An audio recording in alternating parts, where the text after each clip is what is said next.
right, shalom, shalom. Hey, first and foremost, I want to give all praises, glory, and honor to Yahawashi, Yahawashi, Bahashem, Rakakwadash. A double honors to the apostles and elders at Great Millstone. Salutations to the Akim that's out there doing work of truth and sincerity. All right, we're on our way to camp, and pretty much is somewhat a semi-response to Elder Apostle Kavar's, dissertation on Chief Ephraim, because we're not sent out there to be some militia group, because the Lord wasn't. Plain and simple, and it was beautiful how Apostle Kavar broke it down, man. A lot of these guys are not in the spirit of Yahawashi.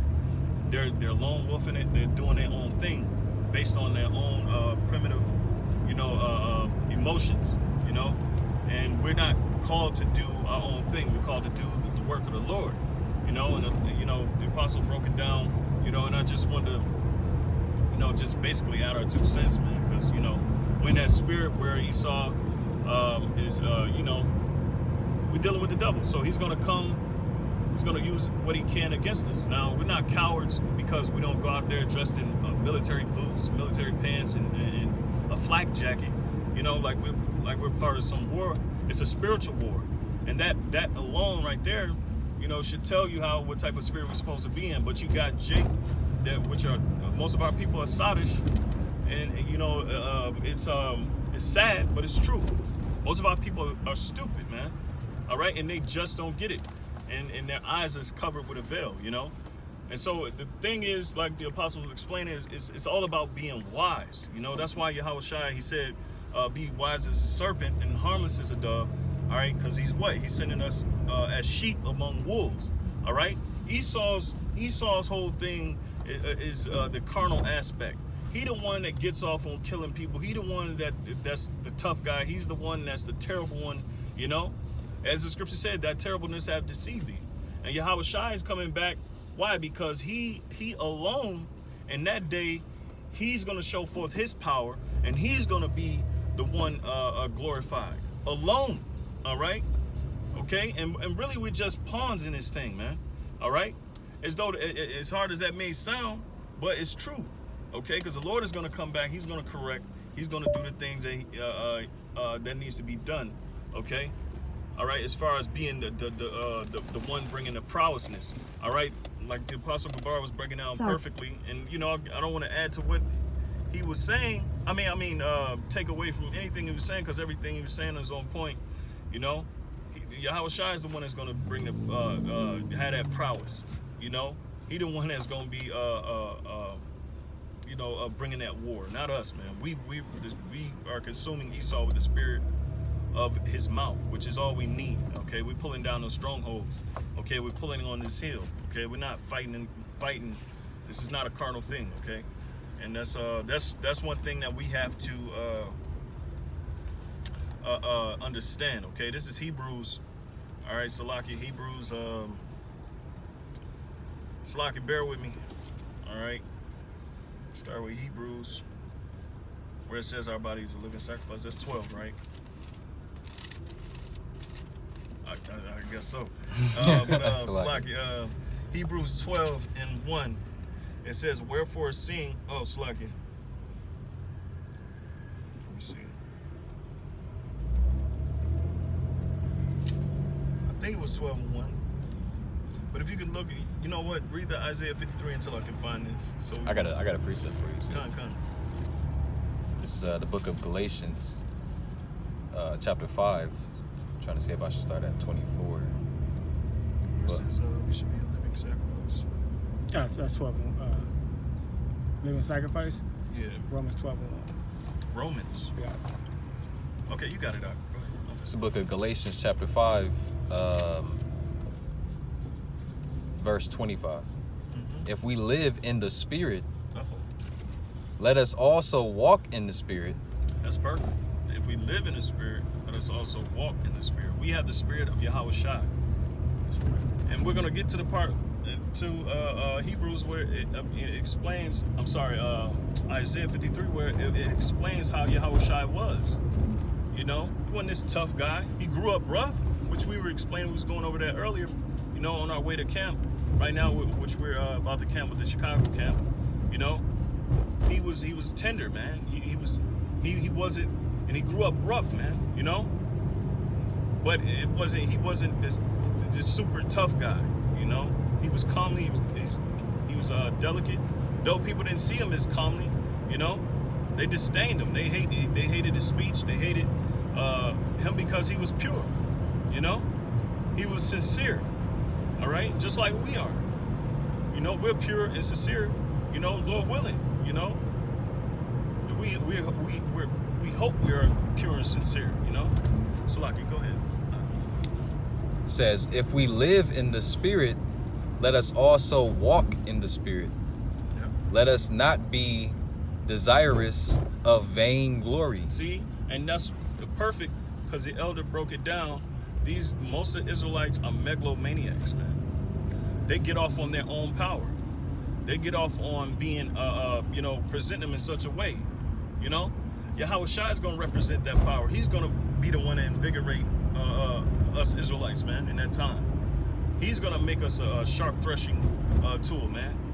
You know, not we ourselves. We're not supposed to go out there and present ourselves like some type of militant, you know.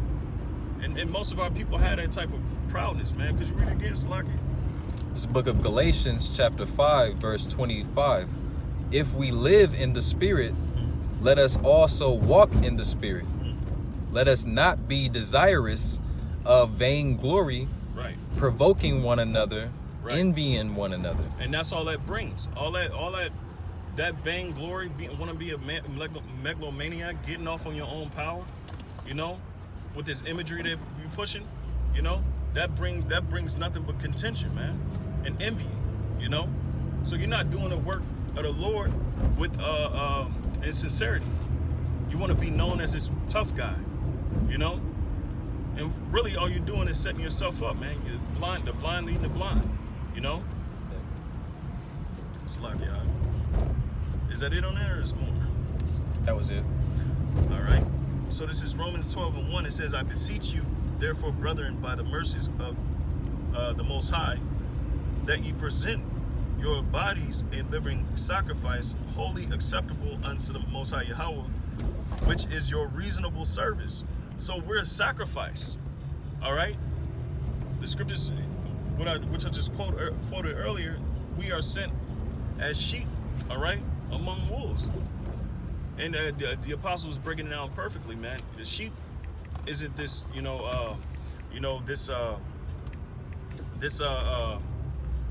how can I say, sheep ain't this intimidating, walking around with his chest poked out. You know, the sheep is very humble, you know, and that's what we're supposed to be. We're supposed to be like Yahawashi.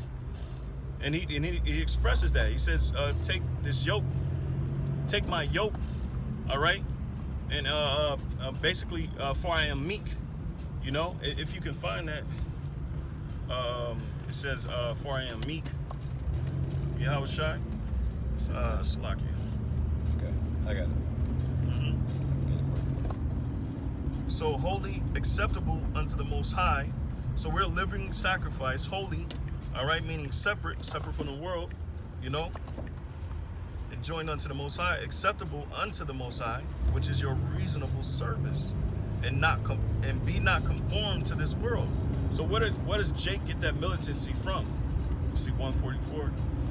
Yeah. They get it from this world. That's another fashion of this world. Esau was blessed with the sword. We wasn't blessed with the sword. All right. We're a calm and delicate people, and people are supposed to know us for our wisdom, as Deuteronomy 4 explains perfectly. All right. We're supposed to be known for the wisdom, not for our prowess, not walking with our chest poked out, you know. That's why the Lord refers to the lost sheep of the house of Israel. The lost sheep. Key and point, he didn't say lost lions. All right. Now we know the lion of the tribe of Judah is who? Yahawashi. And we're gonna see that. We're gonna see that lion come in his glory. All right. At the end of this world, man. At the end of this age. So we're not supposed to be walking like to that tone, man. You know. And Jake they got their own agenda. All right. It says, but be ye transformed by the renewing of your mind. So you're supposed to be renewed in the mind. That militancy shit, you learn that of the world. That shit is of the world, man. That's not of Yahawashi. Period, point blank, no matter how you want to slice it. All right? That ye may prove what is that good and acceptable and perfect will of the Most High. And this is the perfect will of the Most High. That's right. You know, somewhat might frown, some might scoff at the idea of being sent out as sheep among wolves. You know, because the wicked always have the upper hand. Yeah, that's true. But at the end of the day, they don't have the upper hand. You know, they don't. Okay. All right. Did you find it? Can you quote it one more time? Learn of me, for I am meek. Take my yoke. Take my yoke. Okay. I know it's in Matthew. I got it. Matthew. This is the book of Matthew, chapter 11, verse 29. I was looking right at it. So it says, take my yoke upon you and learn of me, for I am meek and lowly in heart. See, lowly in mind. So the Lord wasn't, he didn't have all this pride, you know? He didn't have all of that, like Jake do now, man. You know, going out there and invest. That's fine. You know, it's really not wise, man. You know, the scripture said, "Be therefore wise, because your enemy, as the devil, seeketh to devour." Man, the devil seeketh to devour, and you give these so-called Edomites any any reason to come after you, they will. They will, with all prejudice. You know, they're just waiting for it, man. They're waiting for you to slip up, and a lot of jakes you're gonna slip up because you're carnal minded. And you're not walking in the spirit, you know? You're not walking in the spirit. And it's always been about walking in the spirit. And what is the spirit? This word. What are we learning from the word?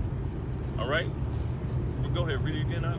This is the book of Matthew, chapter 11, verse 29. It's like, this is what we're learning from the world. Well, the word, not the world. It's like, that's what it's talking. It says, take my yoke upon you and learn of me. Now, what is a yoke? A yoke is pretty much a chain, all right? Shackles, okay? And that we're prisoners of Yahawashi, okay? Go ahead. It says, and learn of me, for I am meek and lowly in heart. Meek and lowly of heart. Could you look that word up, meek? Because Jake just don't understand, man. Yeah. Jake is bugged out, man. That's okay. That's fine. You want to be all proud? The Lord said He's coming to put down the proud and haughty in His return. Oh no go. Well, it's all good. Meek is nothing else but to be humble. The Hebrew word, which means anah, to be lowly, man. To have a contrite, lowly spirit. Is it more on that? Yeah. It It says, take my yoke upon you and learn of me, for I am meek and lowly in heart, and ye shall find rest upon your souls. So that's how you're going to find rest, all right? Not being this proud Negro. And see, Jake is impressionable. That's one thing you Israelites have to understand. Our people are very impressionable. So when you come with that militancy spirit, they're going to gravitate towards it. They're gonna have that proudness about them as well. Okay, they're gonna think that's right, and it's not right. So a lot of our leaders, the leaders of Israel, leading our people astray because they're not in the spirit. You know, they're completely off, man, and you can tell. You can tell they're proud.